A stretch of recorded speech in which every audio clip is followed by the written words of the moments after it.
परमेश्वर का प्रेम, दया और अनुग्रह आप सभी को प्राप्त हो और ईश्वर का वचन आपके जीवन में परिवर्तन लाए। आज 14 दिसंबर आगमन का तीसरा रविवार है। आगमन के तीसरे रविवार को गौडेते रविवार कहा जाता है। गौडेते एक लैटिन शब्द है जिसका अर्थ है आनंदित होना। हम आनंदित होते हैं क्योंकि प्रभु निकट है। पहला पाठ भविष्यवक्ता यशायाह से लिया गया है, जो हमें बताता है कि प्रभु के दिन में सारा दुख और विलाप समाप्त हो जाएगा।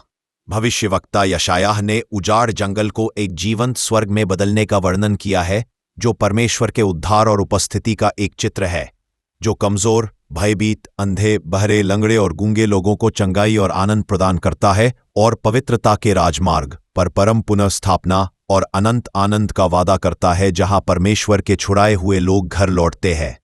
यह परमेश्वर के शक्तिशाली उद्धार की भविष्यवाणी है, शारीरिक और आध्यात्मिक दोनों रूप से, जो बंजरपन को भरपूर जीवन और आराम में बदल देता है। दूसरा पाठ याकूब से लिया गया है। यह हमें धैर्य रखने और तैयार रहने के लिए कहता है। प्रभु का आगमन निकट है।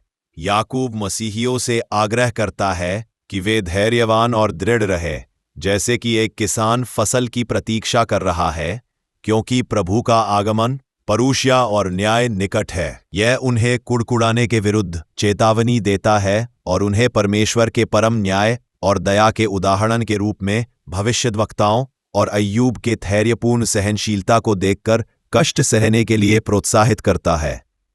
सुसमाचार पाठ मत्ती से लिया गया है। इस पाठ में यीशु योहन बपतिस्मा देने वाले को राज्य के उन चिन्हों के बारे में बताते हैं जो उसके द्वारा प्रकट हो रहे हैं, और योहन की प्रशंसा एक भविष्यवक्ता से भी बढ़कर करते हैं। मत्ती ने योहन बपतिस्मा देने वाले का वर्णन किया है, जो कैद में था और संदेह का सामना कर रहा था। उसने अपने शिष्यों को यीशु से पूछने के लिए भेजा, क्या आप ही आने वाले हैं या हमें किसी और की प्रतीक्षा करनी चाहिए? यीशु ने उत्तर दिया कि वे उन चमत्कारी चिन्हों, अंधों का देखना, लंगड़ों का चलना, मृतकों का जीवित होना के बारे में बताएं। फिर उन्होंने योहन की एक महान भविष्यवक्ता के रूप में प्रशंसा की। यीशु के अनुसार योहन बपतिस्मा देने वाला एक भविष्यवक्ता से भी बढ़कर है। फिर भी वह कहता है कि स्वर्ग में सबसे छोटा व्यक्ति भी योहन बपतिस्मा देने वाले से महान है। आज के सुसमाचार से मुख्य शिक्षा यह है कि सच्चा मसीहा होना हमेशा वैसा नहीं होता जैसा लोग अपेक्षा करते हैं।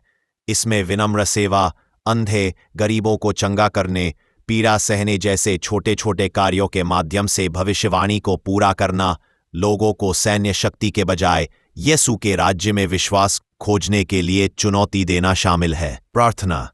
हे प्रभु यीशु ख्रीस्त, हमें यह एहसास कराइए कि समानता, शांति और आनंद का आपका राज्य यहाँ पृथ्वी पर स्थापित हो रहा है, और पृथ्वी पर हर जगह इस राज्य को स्थापित करने में हमारी सहायता कीजिए। आमीन।